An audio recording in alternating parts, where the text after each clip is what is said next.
Primero tenemos que tener bien claro que el psicoanálisis comenzó con el tratamiento de las histéricas, los histéricos, pero básicamente las histéricas que todos hemos estudiado, conocemos a partir de los historiales de Freud. Pero una cosa interesante es que una psicoterapia profunda que trabaja con el lenguaje nació a partir de tratar de entender manifestaciones corporales que aparecían en el paciente. Porque esas histéricas todas tenían conversiones, o sea, síntomas que aparecían en el cuerpo.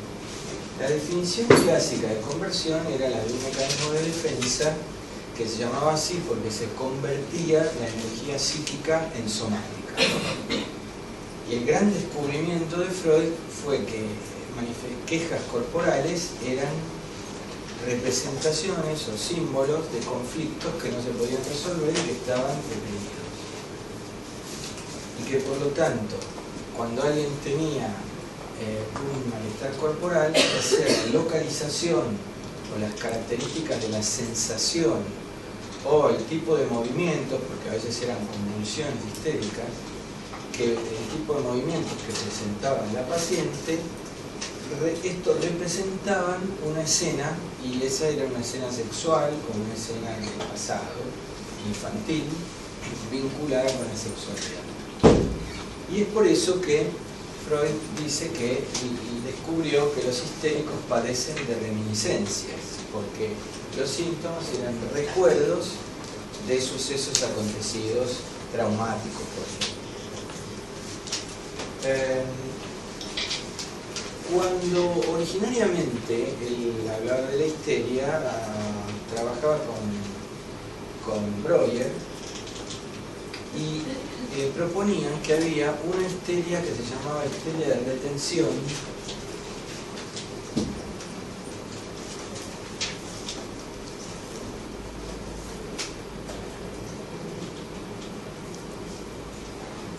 y una histeria que se llamaba hipnoide.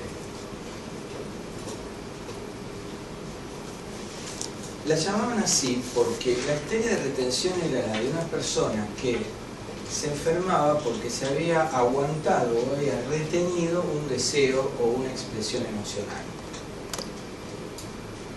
Por ejemplo, por estar en una fiesta o por estar en un ambiente en donde esa expresión emocional no estuviera permitida.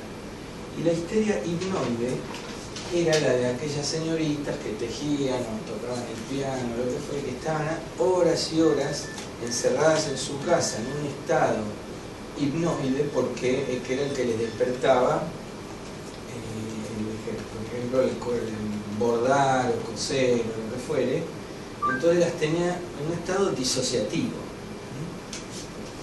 Cuando el trauma, la situación, el abuso, una observación de una escena sexual, algo que escuchaban, ocurría en ese estado hipnoide, el estado hipnoide no les permitía elaborar e integrar la conciencia del suceso con los afectos que eso les despertaba.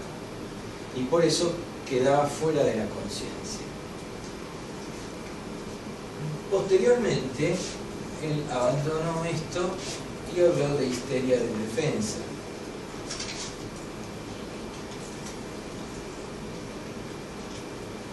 Jerarquizando que había mecanismos de defensa contra situaciones traumáticas y que de estos mecanismos de defensa el principal era la represión y luego la conversión de esa energía psíquica en somática.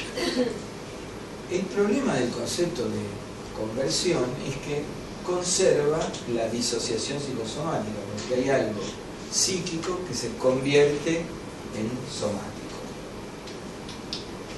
Todavía psíquico y somático aparecen como separados.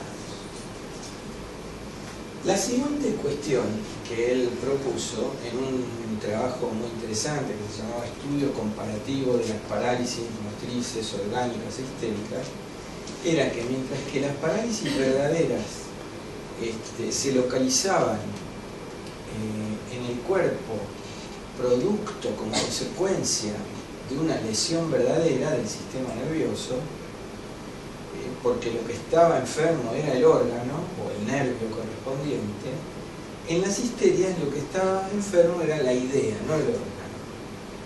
¿Y cómo se manifiesta esto clínicamente? Bueno, porque mientras que una parálisis de la mano, cuando lo que está enfermo es la idea de la mano, es una parálisis de la mano en guante, o sea, la mano tal como la dibujaría un niño, paraliza todo, o sea, anestesia todo. En cambio, las parálisis verdaderas o las anestesias verdaderas siguen el terreno de inervación de un nervio. Por lo tanto, por ejemplo, si lo afectado eran estos dos dedos, el nervio comprometido es el nervio radial. Si lo afectado eran estos tres dedos, el nervio comprometido es el nervio cubital. Pocas veces o casi nunca en la anatomía verdadera se afectan las partes del cuerpo tal como las pensamos, representamos o dibujamos. ¿Siempre se puede hacer ese diagnóstico diferencial tan claro? No, y ahora vamos a ir ahí más adelante, pero es una buena pregunta. Yo menciono esto básicamente porque, aunque parezca mentira, el acento que se ha puesto en diferenciar histeria y psicosomática, en mi opinión, se basa mucho más en lo acostumbrados que estamos a diferenciar un trastorno orgánico real de uno que nos parece que no es real, que en las otras diferencias clínicas que aparecen en el discurso o en la conducta de los pacientes. ¿Esto qué quiere decir? Quiere decir que cuando alguien tiene una dolencia, una molestia o una convulsión o lo que fuera y no encontramos ningún sustrato orgánico, aunque le encontremos todo tipo de explicaciones psicológicas o funcionales o lo que sea, siempre tendemos a pensar que el problema no es real o que el paciente simula. La sensación que tenemos que reprimir o que muchos médicos no llegan a reprimir es decirle al paciente: dale, dejate de joder, si lo tuyo no es nada. Una cachetada y se tiene que terminar.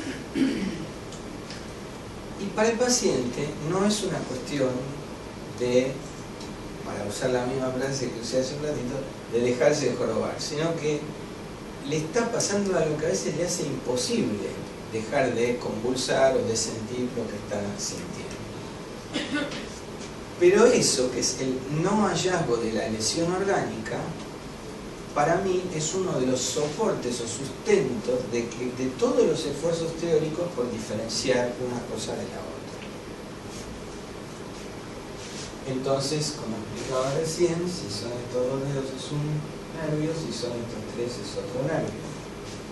Y lo mismo pasa con las zonas del cuerpo y su sensibilidad, que depende de la que se llama la metámera correspondiente. Son las inervaciones correspondientes. Bueno. Ahora, para la comparación que vamos a hacer un cuadro. En ese cuadro vamos a poner acá conversión histérica y acá vamos a poner psicosomática.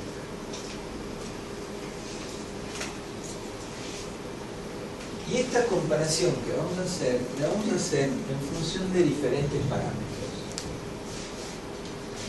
Por ejemplo, si yo voy a comparar peras con bananas, ¿a ustedes qué les parece si yo digo, bueno, la diferencia entre las peras y las bananas es que las bananas tienen cáscara y las peras son más jugosas? Evidentemente es cierto, pero estoy utilizando parámetros de distinto orden para comparar estas dos cosas, que mejor sería contrastarlas utilizando el mismo parámetro. Por ejemplo, ¿cómo es la cáscara de las peras y las bananas? Entonces, las peras se diferencian de las bananas porque Por ejemplo, hasta puedo decir, si quiero, la banana la puede pelar un mono y la pera en general no, se lo come. Pero ese no es el mejor parámetro porque puede haber un mono muy hábil o otro que se le antoje comerse la cáscara de las bananas.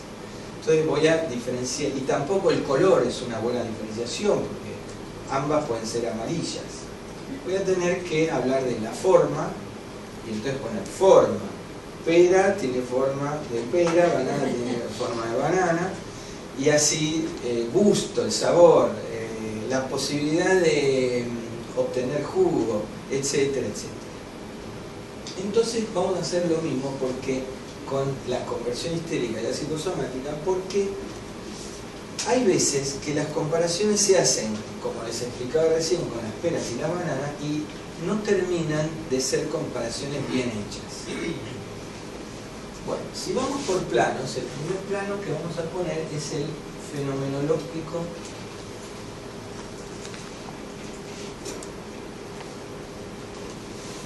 descriptivo.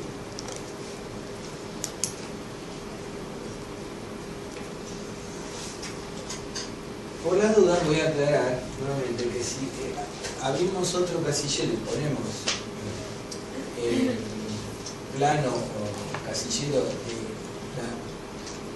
compromiso anatómico, anatomía o compromiso anatómico, lo que se suele decir es que en la conversión histérica no hay lesión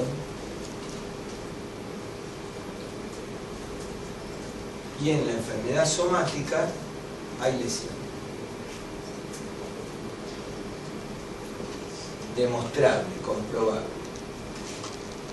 Como les explicaba antes, esta columna es la que usualmente sostiene todo el edificio. Es decir que, en general, cuando uno, por ejemplo, se le ocurre interpretar con una interpretación de sentido simbólico una enfermedad somática, la respuesta más habitual de los colegas es: estás confundiéndote psicosomática con histeria. Estás interpretando un síntoma somático como si fuera histérico. ¿Y cuál es la diferencia? Y porque en un caso hay lesión, en otro caso no hay lesión. Luego, cuando uno insiste, ¿y cuál es otra diferencia? Aparecen un montón de diferencias.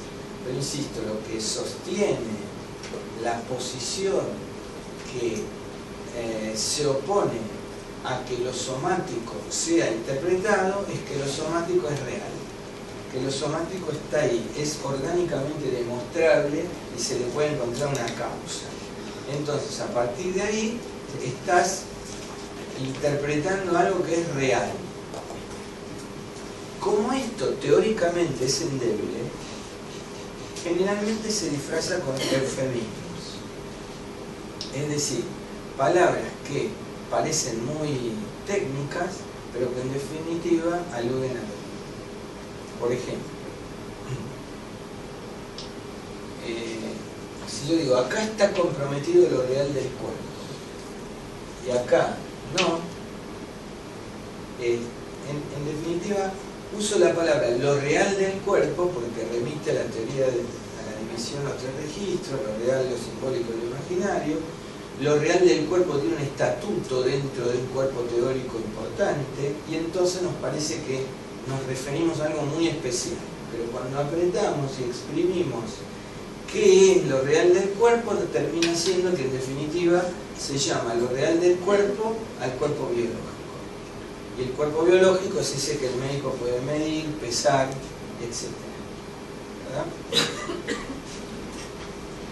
Queda totalmente sin explicar cómo puede ser que eso mismo real del cuerpo se modifica completamente en muchas ocasiones por una palabra, por una imposición de manos, por una creencia religiosa, un milagro de fe y cientos de hechos que vemos todos los días que ocurren por razones que son psicológicas y que hacen que remita un tumor. Por ejemplo, verrugas que desaparecen, está totalmente publicado y demostrado que hay verrugas que desaparecen con hipnosis, y la verruga es producida por un virus y es una afectación biológica. Por lo tanto, todo eso queda sin explicar. No obstante, debemos tener en cuenta que no es lo mismo un dolor porque uno tiene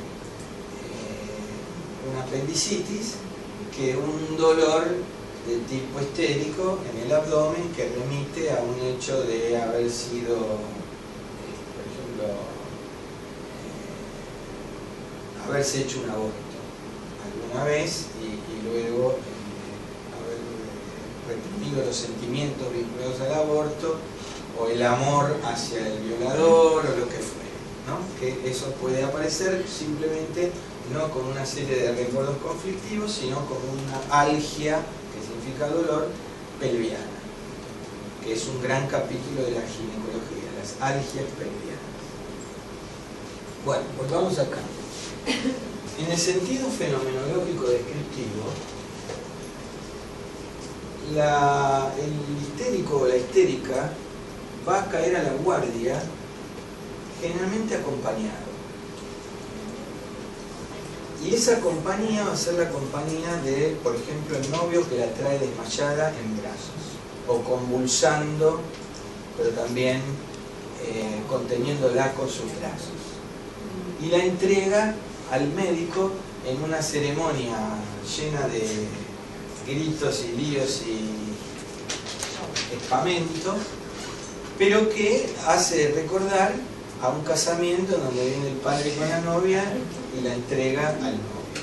Entonces la paciente, haciendo una gran demostración de sus síntomas, se va a desmayar en brazos del médico o va a convulsar en la camilla, en fin, va a producir síntomas en el lugar donde va a ser examinada. En lo posible, no es siempre, pero siempre, ¿se acuerdan la metáfora que les di del centro de la ruta y la banquina, ¿no? En lo posible va a ser una exhibición de su cuerpo y por lo tanto, si viene con ropa, por ejemplo con pollera, se le va a ver todo cada vez que tenga un ataque, ¿no? O en algún momento algo se le va a salir o se le va a soltar, como, digamos, dándole el toque de erotismo a la situación. Por lo tanto, hay una dramatización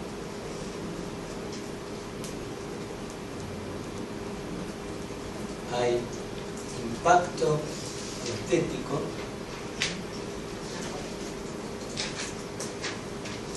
y hay un ambiente, se despierta una sensación de erotismo.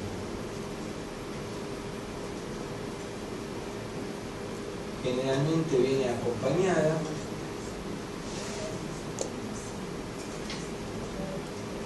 y la escena es una escena triangular.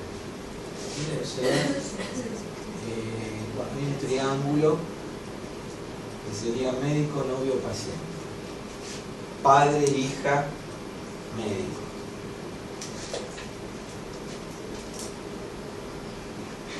En cambio, ¿cómo viene otra vez lo que sería lo psicosomático típico, ¿no? El centro que tiene todas las características? Primero, no viene en general. ¿Por qué? Porque dice, no quiero molestar a otros. Está siempre más para servir que para ser atendido. Segundo, porque tiene que trabajar, no puede faltar al trabajo. Le duele la panza, pero dice, ya se me va a pasar. Y cuando viene es porque tiene una hemorragia digestiva. O porque tiene un mal asmático y termina internado. Entonces es alguien que no viene, o que cuando viene, si se genera una situación dramática, no es una dramatización, sino que lo dramático es la gravedad del cuadro, porque viene tarde. No provoca impacto estético y mucho menos una sensación de erotización, sino que lo que genera es sentido de emergencia o de urgencia, no estético, no erotismo. estamos hablando dentro de la columna fenomenológico-descriptiva. Después podemos decir que hay algo vinculado al erotismo, que hay un goce, que hay una satisfacción pulsional. No es que no esté la sexualidad puesta en juego, sino que en un plano fenomenológico-descriptivo no se describe una situación que parezca erótica. ¿Viene acompañado? Bueno, depende. Depende. Si puede venir solo, del caso del que dice no quiero molestar, pero puede venir con un partener simbiótico. Esto quiere decir, por ejemplo, el chico alérgico con la madre, el marido asmático con la esposa, la mujer con alopecia y su prima, su tía, que la acompaña a todos lados, en donde ahí viene acompañado, pero el acompañante es un acompañante inseparable y que además no viene en esa actitud del padre que le da a la novia al novio, sino que es como si dijéramos, vienen en tándem, vienen como, uno lo ve siempre juntas, sería la hermana soltera, que vive con ella en la misma casa. En vez de venir con el marido, viene con la hermana. Y que además es un acompañante que interviene poco o suplanta completamente al paciente, porque la relación es una relación fusionada e indiscriminada. ¿Qué quiere decir interviene poco? ¿Vieron esa gente que acompaña y puede bancarse 7 horas esperando en la sala de espera, 24 horas en la parte donde dice ingreso restringido a la terapia intensiva, y uno sale y está? Entonces uno dice, bueno, voy a comer, está, son las 3 de la mañana, está, ¿no? Como una sombra, ¿no? O como si fuera ella la que está internada, solo que está afuera. O cuando se trata de suplantación, es como le decía antes, no sé, una pareja que viene a consultar al médico y el médico le hace preguntas a uno y contesta al otro. ¿Y usted qué siente? Y el hombre la mira a la mujer y dice, ¿qué siento? Y siente tal cosa. Y cuando se anima a decir qué siente o desde cuándo fue desde hace 2 años. No, fue hace tanto. ¿Está claro? Bueno, entonces hay un acompañamiento.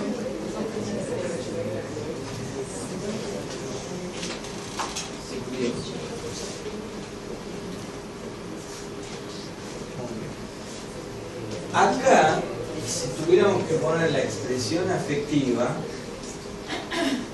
es afecto 5 estrellas, ¿no? Y en cambio acá la expresión afectiva, por lo que explicamos ayer, es poco y nada, o más o menos.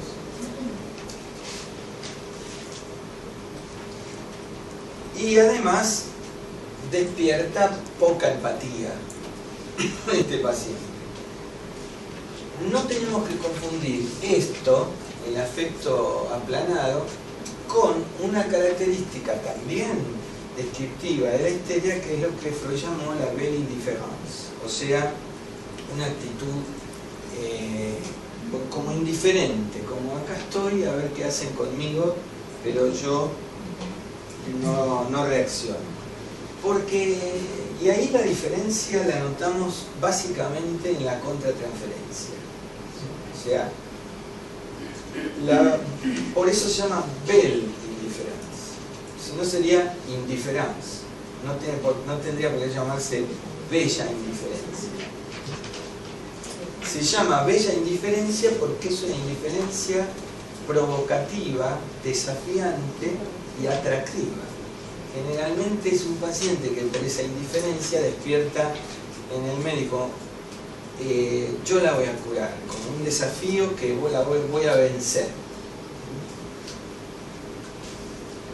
Muy bien. Pasemos al Pero CIE. desde el punto de vista de la transferencia, de la contratransferencia, el paciente psicosomático, generalmente despierta roca, rechazo, siguiente, En general, letargo, como cansancio, aburrimiento, letargo, muchas veces. En el terapeuta. En el terapeuta. Sí. Por eso, por ejemplo, Pierre Martí dice, hay una transferencia blanca. Como que hay transferencia, pero parecería que le faltara un color a la transferencia, ¿no? O un argumento. A mí igual no me gusta el concepto de transferencia blanca. Bueno, vamos a hacer una cosa, porque ahora vamos a pasar a otros ítems, uno de los cuales es la transferencia.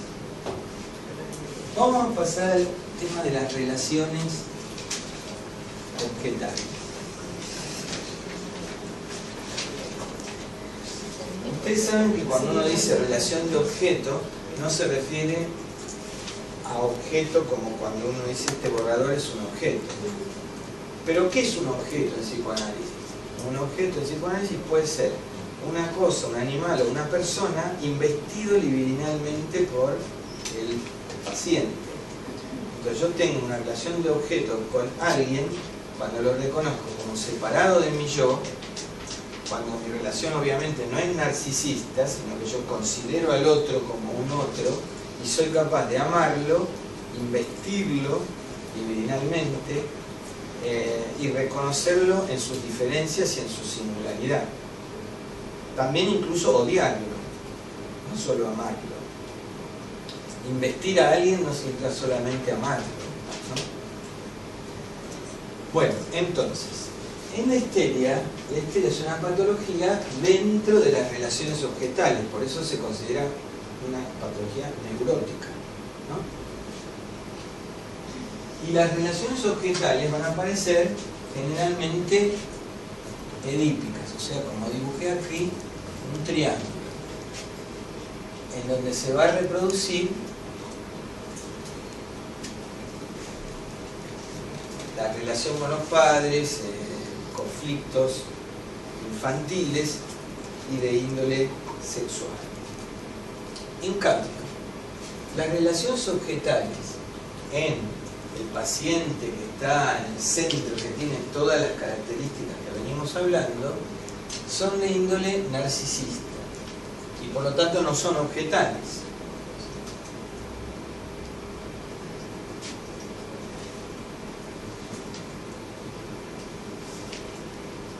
Relaciones narcisistas. O sea, en esto concuerdan todos los autores. Es una de las pocas cosas en las que concuerdan todos los autores. Y es que la problemática psicosomática no es del orden de las relaciones objetales. Esto lo dice Lacan, lo dicen otros psicosomatólogos opuestos a Lacan. ¿Y cuáles son las formas como se dan, como se manifiestan estas relaciones narcisistas? Bueno, como les explicaba antes, por medio de relaciones simbióticas, indiscriminadas,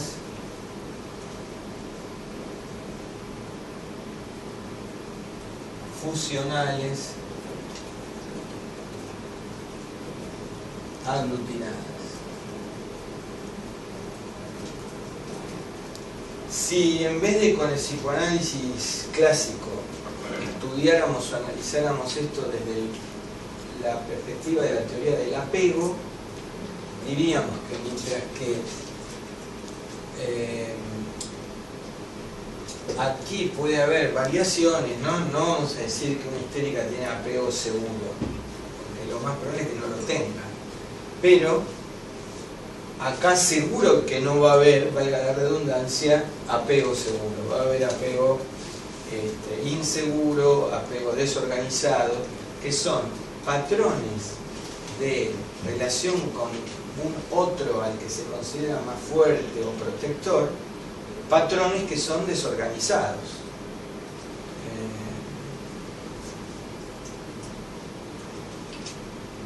Y esto implica de pronto estar demasiado lejos o demasiado cerca de la persona que se necesita y de un modo difícil de comprender. O, por ejemplo, en el ansioso resistente, es una forma de apego en donde el niño siempre llora y se queja y se queja y se queja, ¿no? Entonces, vamos a tener dos tipos predominantes, por ejemplo, de actitud, que casi más que acá las tendríamos que poner acá. El paciente que siempre está demandando, mostrándose como víctima, es el que sale en la tele. Yo fui a 74 médicos, me dieron corticoides y me intoxicaron. A mí los médicos me sacaron la plata, me operaron y no hacía falta, etcétera, etcétera, etcétera. Es el paciente que siempre se queja y llora. O el que encajaría más acá, que es el paciente que se somete a todo sin protestar. Y parecería que se banca todas. Ese paciente, por ejemplo, tiene una conducta que es que va al médico de la cartilla porque le queda cerca. Y no le importa cambiar un médico por otro, porque le da todo le da igual, porque no hay esa transferencia, digamos.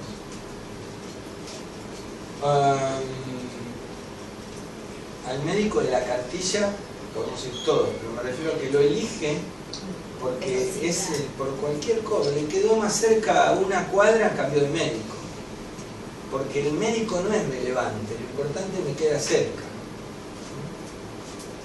Bueno. En cuanto a relaciones objetales, no sé cómo categorizarlo, no sé si es como una especie de esquizoidea, pero o sea, existe lo simbiótico, pero está el otro que casi no se puede relacionar directamente. El que está abroquelado y acorazado. Bueno, está muy bien en lo que aporta Mónica.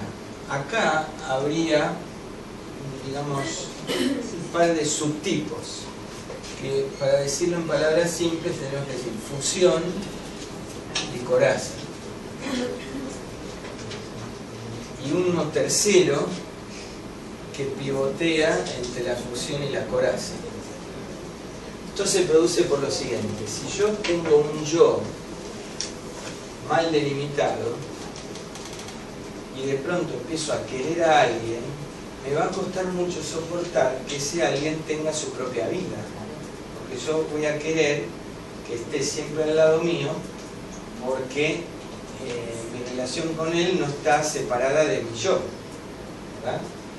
En estos casos, no en psicosomática, pero en pacientes borderline, o psicóticos, o paranoicos, este tipo de vínculo hace que cuando el otro se va, lo matan, lo descuartizan, porque lo que se pone en juego es la vida, y no la pérdida del amor.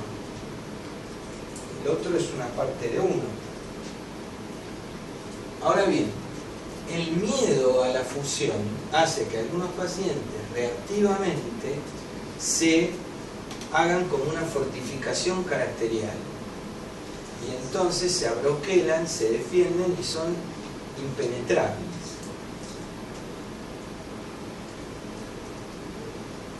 Son como el de coraza. Lo que pasa es que subyacente al paciente coraza está el paciente fusión. Es un poco como El caballero inexistente de Italo Calvino. Es una novela donde hay un cruzado que tiene una armadura impecable, pero que cuando le abren el yelmo adentro no hay nada, está vacío, por eso se llama El caballero inexistente. Es perfecto, nada lo hiere, nada lo lastima, pero no existe. Y después hay otro libro interesante al respecto que se llama El caballero de la armadura oxidada, que es un libro de autoayuda, que es al revés. Es un tipo que cuando se saca la armadura, ese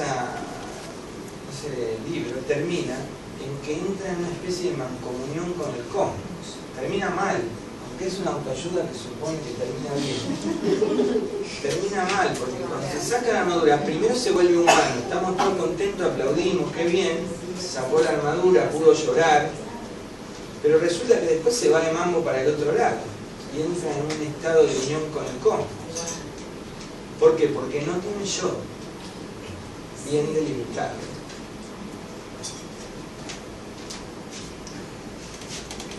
Bueno, ejemplo de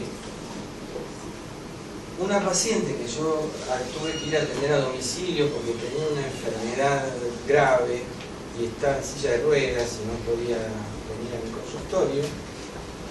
Entro a la casa y voy a su habitación a atenderla, a darle las sesiones. Y deja la puerta abierta.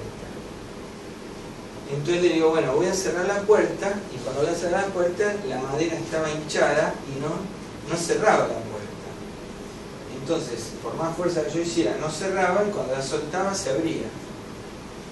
Cuando ella ve mi preocupación por esto, me dice, no se preocupe, déjela abierta. Digo, sí, pero es que por más que las sesiones sean en su casa, tienen que tener una cierta intimidad. Ah, no, acá mi marido sabe absolutamente todo de mí. Hablemos lo que hablemos, él sabe. Bueno, ese es un ejemplo clínico de un modelo de relación de este tipo. Porque nadie sabe todo del otro. Y si alguien puede decir que el otro sabe absolutamente todo, ahí hay una relación fusional. Porque de hecho, piensa en uno como analista el esfuerzo que tiene que hacer para que el paciente se anime a decirle al analista todo lo que está pensando, incluido lo que piensa de él o de ella. Y uno puede tener una amiga íntima, un marido fantástico, pero siempre hay alguna cosita que justamente es lo que a él no se le puede decir.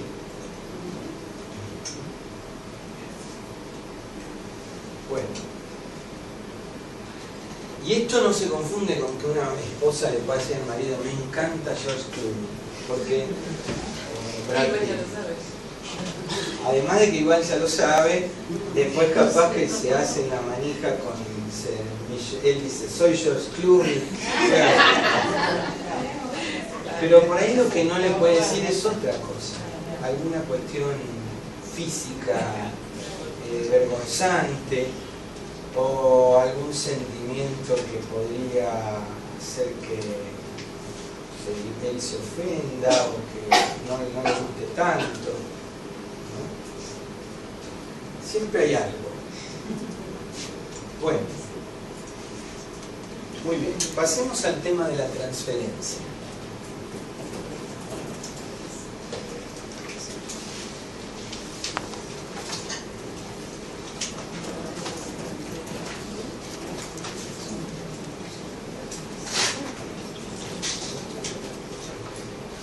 El tema de la transferencia es muy importante porque la neurosis histérica es una neurosis de transferencia y casi se diría que es la neurosis ideal para ser analizada porque una de las características de la estructura histérica es la de mantener el deseo insatisfecho.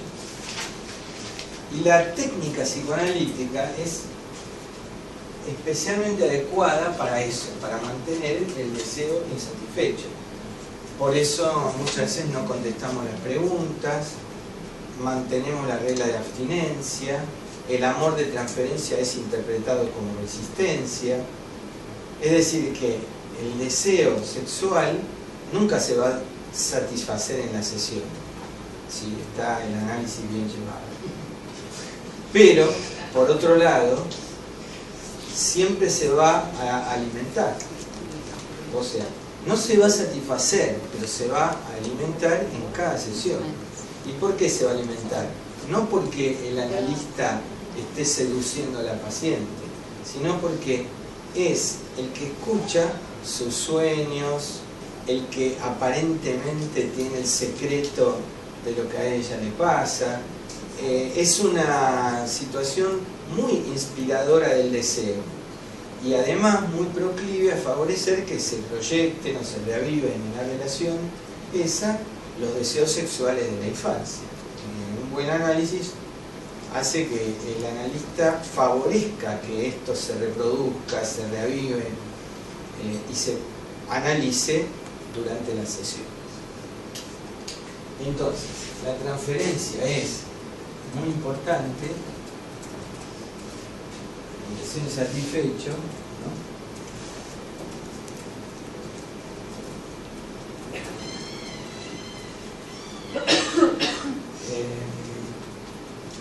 Y además puede darse todas las variantes de la transferencia positiva y la transferencia negativa. Ustedes saben que hay distintos tipos de transferencias. Hay positivas, como la que se llama transferencia sublimada, transferencia idealizada y la transferencia amorosa, y negativa, que es la transferencia hostil. Y luego esto se divide en las que son positivas para el tratamiento, a los fines del tratamiento, que son la idealizada y la sublimada, y negativas para los fines del tratamiento, que son la amorosa y la hostil. O sea, la transferencia amorosa es positiva porque es lineal, pero es complicada para el tratamiento, es resistencial. Y la sublimada y la idealizada es cuando el paciente inviste al analista con un ideal, y entonces, porque lo idealiza, quiere ir, va, habla, contribuye al tratamiento. Luego habrá que deshacer ese ideal, pero contribuye al tratamiento. La sublimada es cuando los dos, como si el analista fuera un ayudante, colaborador, y el paciente también, los dos van juntos, pensando juntos, uno asociando, el otro interpretando, pero como si fuera un asistente uno del otro para que eso inconsciente aflore y se pueda develar. Bueno, ¿qué pasa en el paciente somático? El paciente somático tiene transferencia o no. Para mí sí la tiene, pero lo que pasa es que hace una transferencia, vamos a llamarla médica. El paciente va a tratar de reproducir con el analista lo que es el encuadre con el médico. Y por eso va a decir, el analista sabe, pero sabe como un psiquiatra, que es una especialidad médica como cualquier otra, y porque sabe, yo no tengo que hablar, yo solo tengo que cumplir.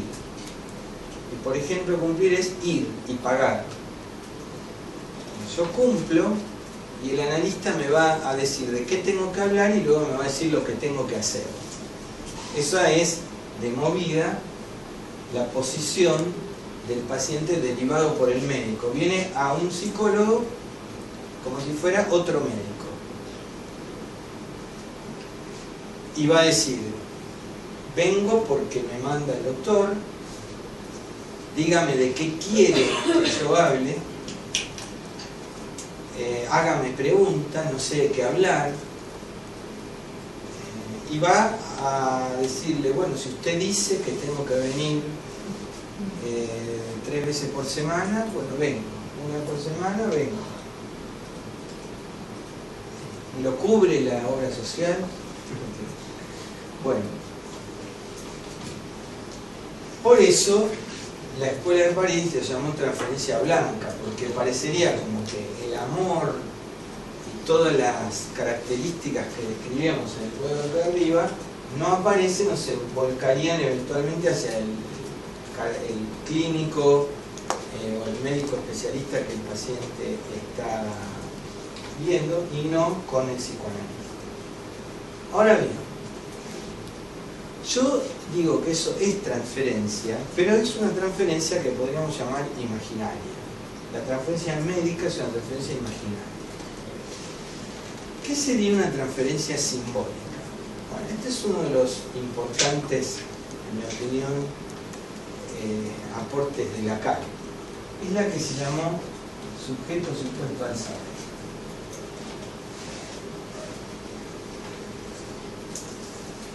Cuando yo supongo que el otro sabe, eso no es el sujeto supuesto al saber, eso es la transferencia imaginaria.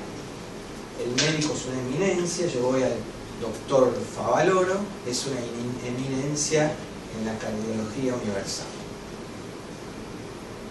En cambio, sujeto del saber es cuando, en vez de decir, usted sabe primero, dígame qué pasa, qué es lo que pasa en una reunión familiar, cuando uno festeja, está toda la familia, y entonces prenden la tele y aparece, yo qué sé, que alguien mató a la esposa, la quemó viva. Entonces toda la familia dice, vos que sos psicoanalista, ¿qué le pasa a Fraticelli, yo qué sé, a este tipo que mató a la esposa quemándola? Y entonces ahí uno, ¿qué hace? Si uno dice, yo soy psicoanalista, yo para decir algo tengo que escuchar primero, la familia dice, ¿ha visto? No sé qué estudian en la facultad, no saben nada. ¿No? La otra es que uno diga una sarta de boludez. No, lo que pasa es que la piromanía, el DSM-4 dice que todo está clasificada como 307.4. Entonces a nadie le sirve para nada la respuesta, pero todos dicen, ¿cómo saben? Bueno, todos los que aparecen en la tele opinando. Claro. Y la tercera es que uno diga, bueno, vamos a recabar datos y quizás podamos decir algo. Bueno, el sujeto del saber no es el de, bueno, el DSM-4 dice tal cosa, o sacar la guitarra, sino es cuando el paciente empieza a descubrir en su propio discurso retoños de lo reprimido o elementos del inconsciente. Esto, ¿saben cómo se nota? Cuando el paciente viene intrigado y dice, tuve un sueño y hace 3 días que quiero venir porque se lo quería contar. O quiere contar cosas, pero no como esos pacientes que dicen, el lunes me levanté a las 8, fui a trabajar, el martes, el miércoles, y hacen una, ¿se dice bitácora? Sí. Como un diario de lo que hicieron durante la semana. Sino,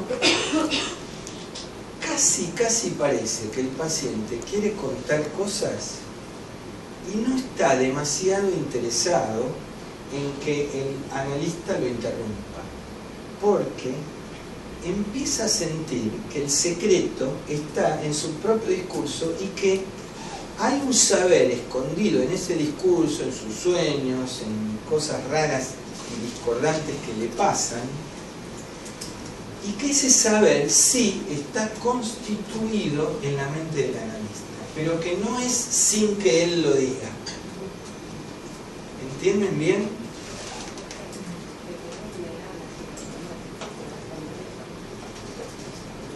Ah, sí.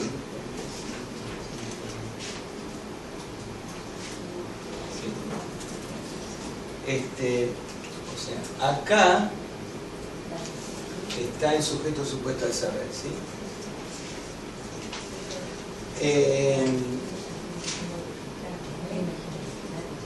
¿Me van siguiendo hasta aquí? Bueno, entonces,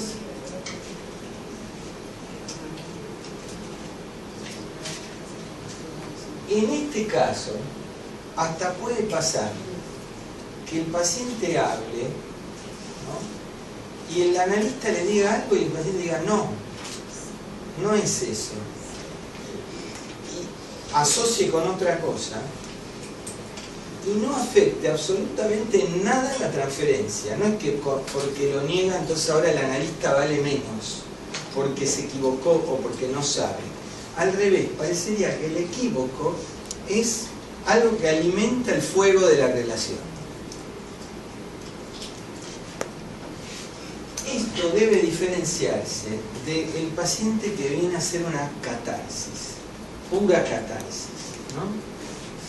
Es el paciente que o no habla o se habla todo, pero cuando habla todo no se hace ninguna pregunta. Viene a descargarse. Viene a depositar a la mujer hincha pelotas o el marido violento ahí, o la problemática familiar, pero no se pregunta yo qué participación tengo en esto. No hay el insight, ¿no?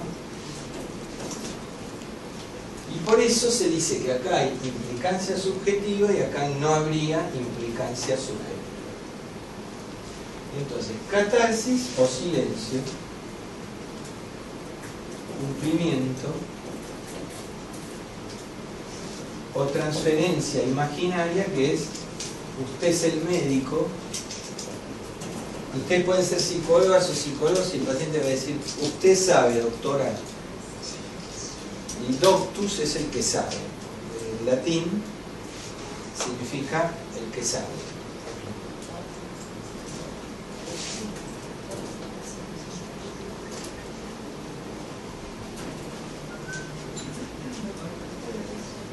¿Sí? Bueno.